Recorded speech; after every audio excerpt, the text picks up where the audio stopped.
आदि जगत गुरु शंकराचार्य, तो उनका उस जमाने में गुरुकुल चलते थे। जब वो थे आदि शंकराचार्य तो शास्त्रार्थ होता था।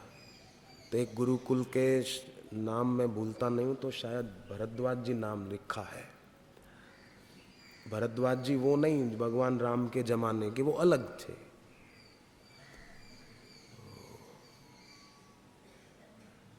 उनसे शास्त्रार्थ हुआ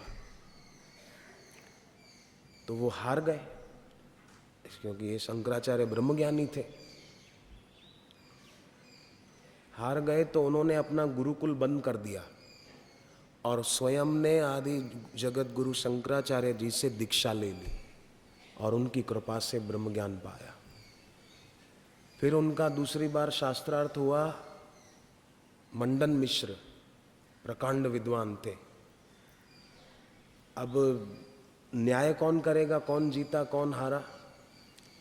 तो उनकी पत्नी को ही उस पद पर बिठा दिया कि आप न्याय करना। आदि शंकराचार्य जी को यह डर नहीं लगा कि उनकी पत्नी क्या पता उनके पक्ष में न्याय करे। तो शास्त्रार्थ हुआ और शंकराचार्य जीते।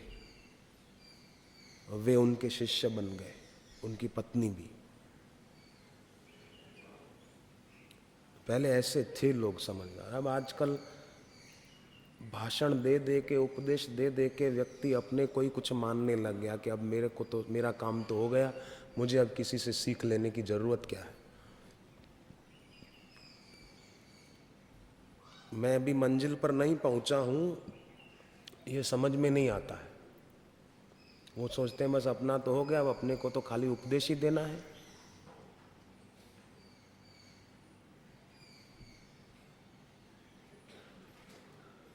बहुत जरूरत है। आइंस्टाइन की बात तो कम से कम समझनी चाहिए उनको।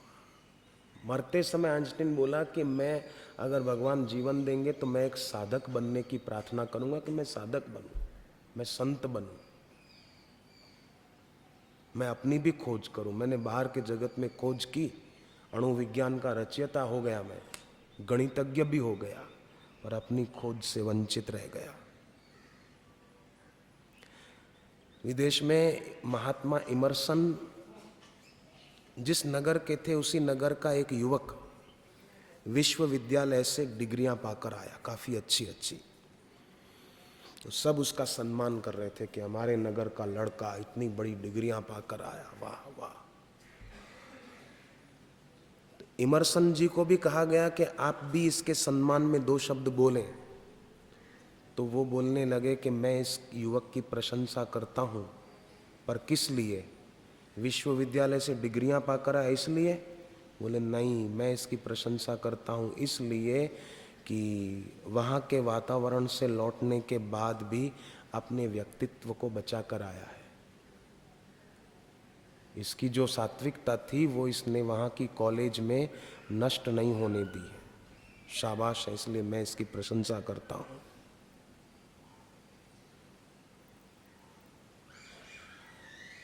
तो सचमुच वो व्यक्ति साधुवाद का ही पात्र है, जो व्यक्ति अपनी सात्विकता को नष्ट नहीं करता है, अपितु उसकी रक्षा करता है।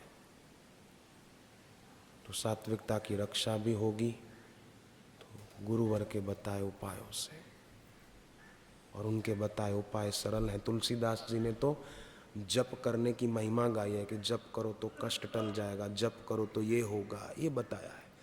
पर जप में सिद्धि कैसे पाना, वो गुरुदेव ने बताया है। सिद्धासन की बात जो बताई कि बाएं पैर की एड़ी वो शौच जाने की इंद्री और बाथरूम जाने की इंद्री उसके बीच में रखें और उसके ऊपर दायां पैर रख दिया।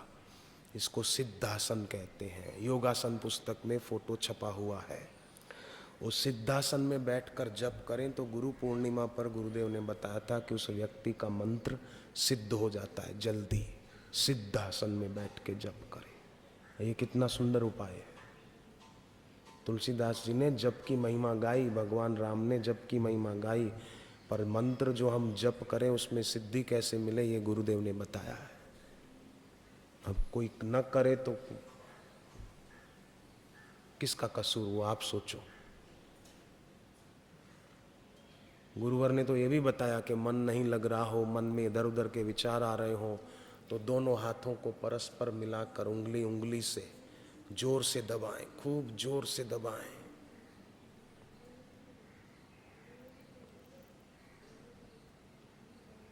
तो जितनी देर दबाए रखेंगे धीरे धीरे मन शांत होता जाएगा। खूब जोर से दबा के रखें, मन शांत हो जाएगा तो धीरे धीरे पकड़ अपने आप ढीली होती जाएगी और एकाग्रता बढ़ेगी।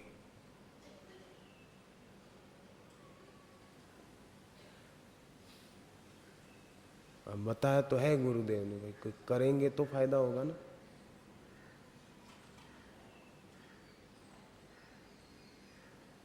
करेंगे तो शांति का संपादन होगा, करे ही नहीं तो क्या होगा।